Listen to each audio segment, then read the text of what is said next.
Hello lovelies and welcome to the channel.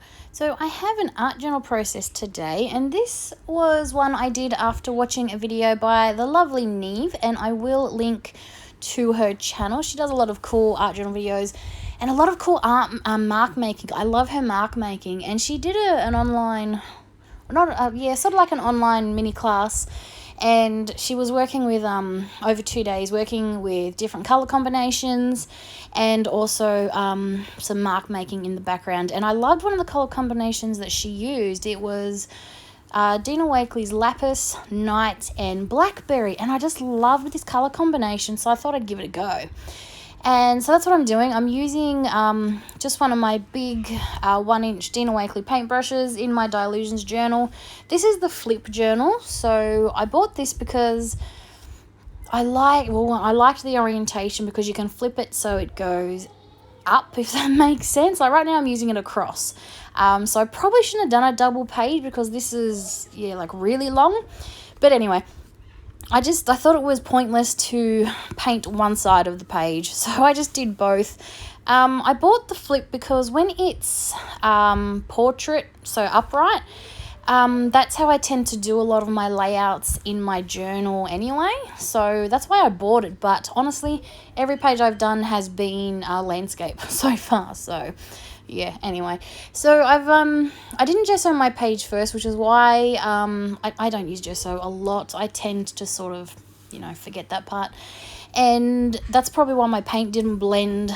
It took a bit more paint to get on the page completely covered. And then I'm going in with some contrasting colours to do some mark making. Now, my mark making isn't great.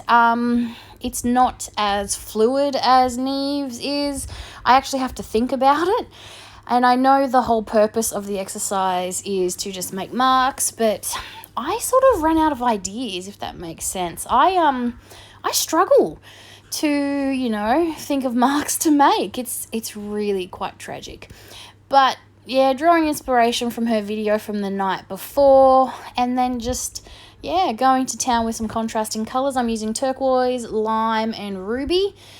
The ruby didn't work as well as I would hope. It wasn't as opaque as I would have liked. It's sort of blending into that background, but this was just, my mojo had been missing for a while, and I just wanted to create. Now I'm coming in with some lemon and then tangerine. My tangerine had dried up. It was the big tube, the older tubes, so I had to sort of smush it a bit to get some of the lumps out. But I was just playing on my page and didn't really care anyway, so I just went to town with it.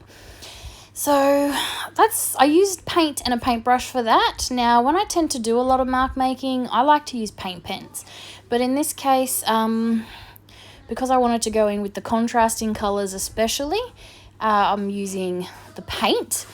I did do some big blocked areas with the yellow. Like I said, I'm literally drawing inspiration from Niamh's page. So these are some of the marks that she had come up with as well. And now I'm coming with my paint pens. I love my paint pens, I really do. I have Posca pens, I have the Iron Lark ones, and I've got, no, actually that's all I've got. I've only got the 2 brands, but they are both, some of my favorites.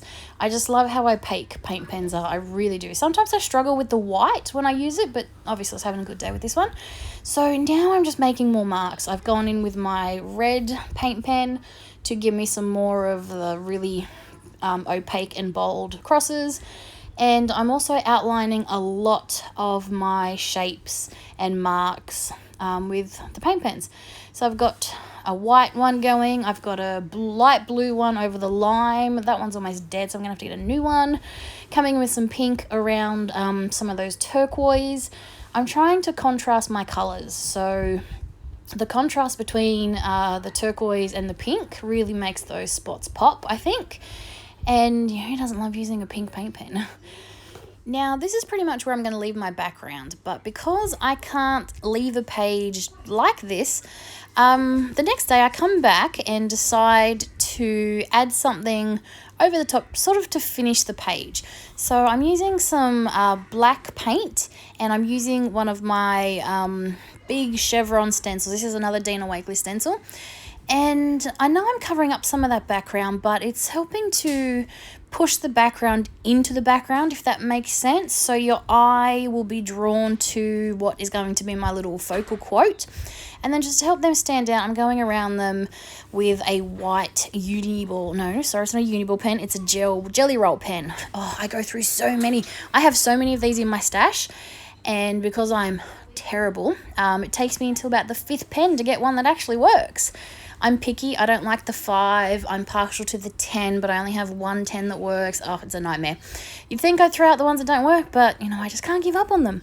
But anyway, so I have gone around them to bring them to the foreground, and it's helping push all of that madness into the background. It's a fantastic background, and I love it, and it's a really great activity. But I wanted to have a focal image and a quote, and I really wanted to draw your eye to it. And I'm using some of the Art by Marlene sticker quotes. I love these. They are my favorite things to add to art journal pages.